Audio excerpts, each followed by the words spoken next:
Hello everyone, in today's video I'm going to show you how to create an account in n8n website. So first you need to Google your browser, then you type n8n, you will find the official website.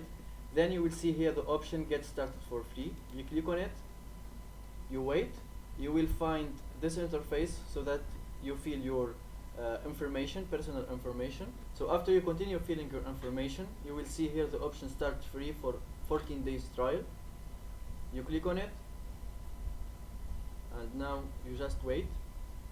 So first you are going to answer some questions. For example, let's choose this one, then let's choose IT, then let's choose software as service, and here for example let's choose this one, and then you click on OK. Next you need to answer for this question. For example, we heard of n8n on YouTube, and then submit.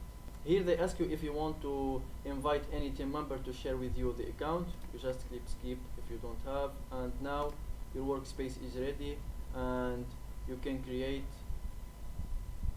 any workflow you want to do with n8n. Thank you for watching. Don't forget to subscribe and like the video.